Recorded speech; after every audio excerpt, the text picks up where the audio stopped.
Hi, welcome back to the channel. In today's video, we will be discussing everything that I made in the month of June. If you're new here, my name is Alisha. I'm a wife, mom, middle school teacher by day, and a content creator on the nights and weekends. June has been such a busy month for me. We are on summer break. We're doing all of the things, and I actually got a lot of sewing done in preparation for our big trip to Australia. I was able to squeeze in a lot of summer projects. Unfortunately, I didn't get to all of them, but I will get to those when we get back from Australia. But the big news is that I was able to sew up everything that I needed to sew for Australia. I also squeezed in a few last minute projects. The purse tote bags that I made, the bandana tote bags, those were like this sneaky little project that snuck in because like I had to have the bag. But other than that, it was a very productive month. The coats took up the majority of my sewing time.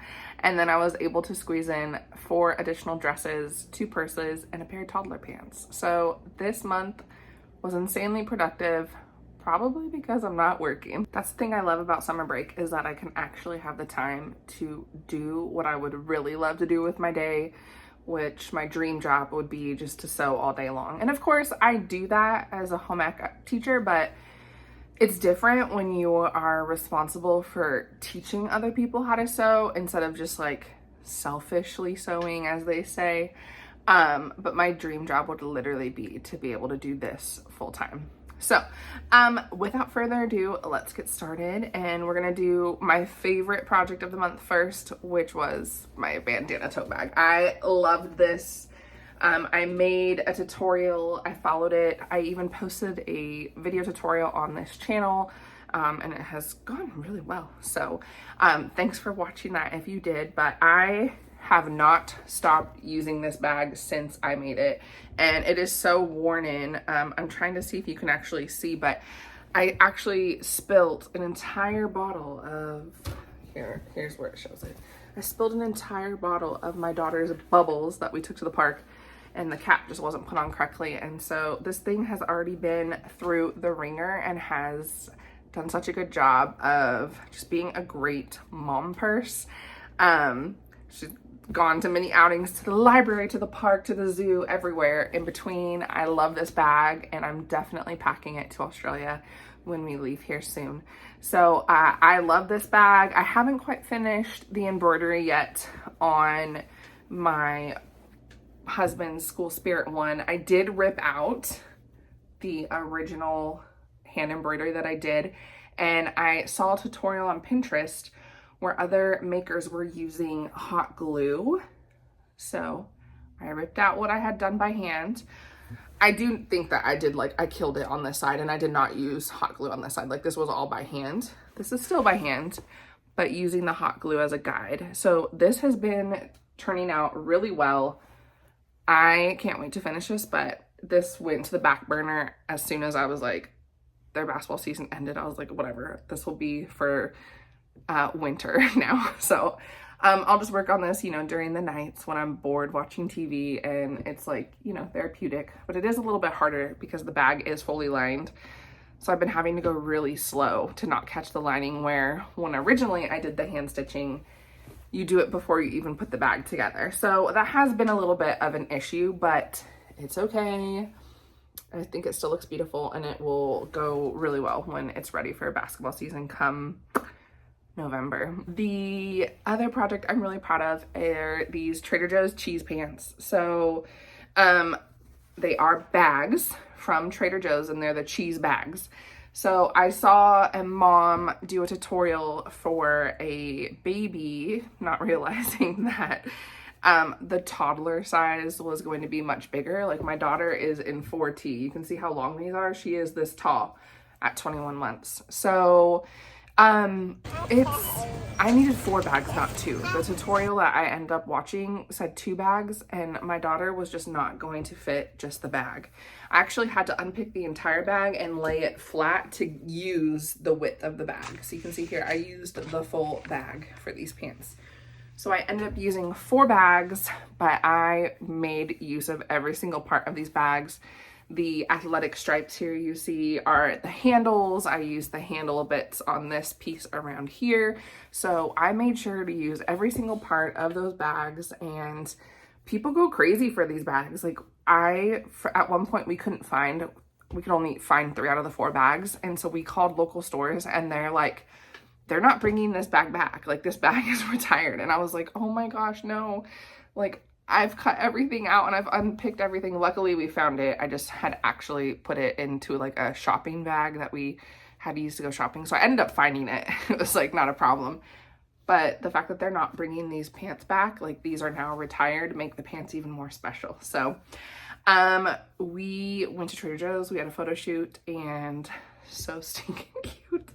I love them so much. Now I've been wearing this dress so much, it's like literally straight off the drying rack. I have not even ironed it, but this is the Molly dress by Kelsey White Patterns. And so I used a cotton from Blackbird Fabrics, and I actually wore this dress to my school's promotion ceremony. And so our school mascot is the jaguar, which technically is a leopard print. We just don't call it jaguar print. And so I thought this would be so cute to just make a dress out of the leopard jaguar print and wear it to promotion for all of my graduating, promoting 8th graders moving on to high school. So I added bias binding to the neck, collar details as well.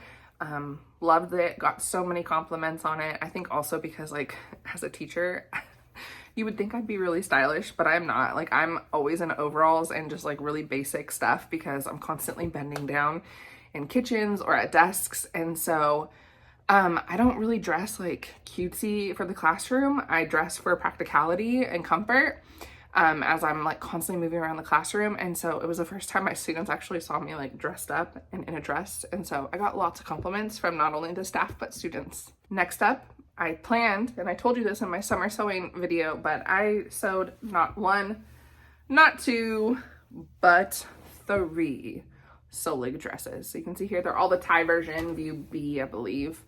And this one I transformed into a top so I could wear it with shorts or denim pants. And this was perfect for chasing my daughter around at the basketball games. I loved it.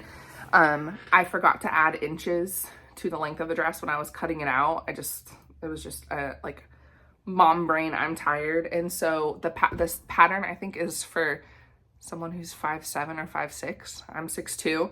So that quickly became a top, but I think when I get back from Australia, I'm gonna make like a pair of matching pants. The designer is Paradise Patterns, and she just released the rose bottoms, and those pants are super chic and cute. And so I think what I'm going to do is make a pair of pants, and that I still have tons of that same linen. So it'll be like a top and pant set. So that's my plan for that. And then I can like put a denim jacket on and wear it to my classroom. And so it's perfect. This one I did add 3 or 4 inches in length. I can't remember the exact, maybe even 3.5. This was a fabric from Fluid and Drape. I wore this to the zoo the other day. Very lightweight. It was very hot at the zoo, so it was perfect. And then this one, I haven't worn yet, but we are celebrating our wedding anniversary, and I love that this fabric has a texture to it. It's more of like a grid, like a weave. So I am gonna wear this celebrating our wedding anniversary when we go out to the wineries. Just because I didn't get time to make the other dress that I had originally planned. So that other dress will be like my birthday dress.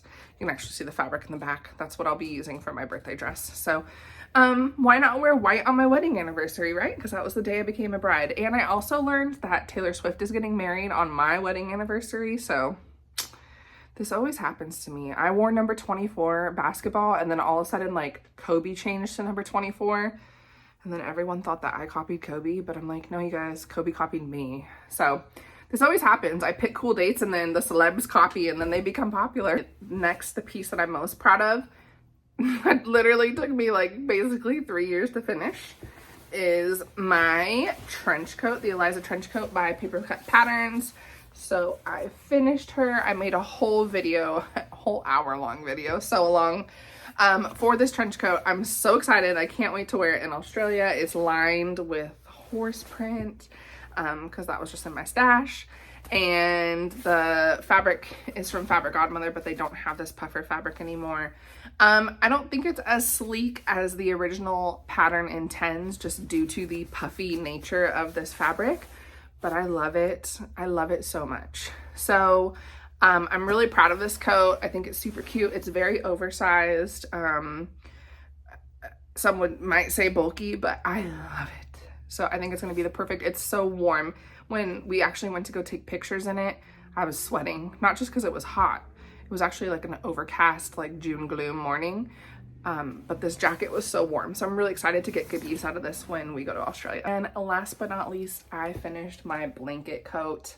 So here it is in all her glory. This started out as a big old blanket, and I did cut it out in my classroom. We had a fashion show. I talked about this in a video previously, but I had to stay at school for like 4 hours.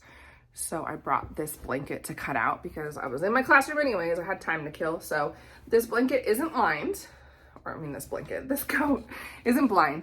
I cannot talk. This coat is not lined, but it is a blanket. So it's very warm, it's thick, it's cozy. I wanted to keep the scallops in it and really have that be a highlight. I love the big full pockets. This will be perfect for like whipping out my phone when we need to take pictures when we're sightseeing. I definitely plan on like wearing this on the plane, believe it or not.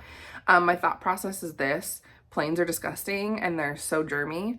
I do wipe down our seats and I wipe down everything, so I don't need those recommendations, but this is a blanket that can get washed. So if I wear this on the plane, I can just wash it when we get to Australia and then it's good to go again. So not that I wouldn't wash another coat, but I feel like my puffer coat is like harder to launder, and I just like, I don't know. So anyways, I'm gonna wear this on the coat, and then like when I get tired on the plane, I can just wrap myself up in a blanket and fall asleep, and it's just, I think it's brilliant. So that's what I plan on doing. But this coat does have, it's bias bound on all the seams, so even the armhole, down the side seams, everything is bias bound. So I really loved this pattern. It was really simple. It was the blanket coat by Small Museum, and this is definitely a winner and probably my favorite piece that I made for myself. So that's a wrap on everything I made in June. If you liked this video, please like and subscribe, and until next time.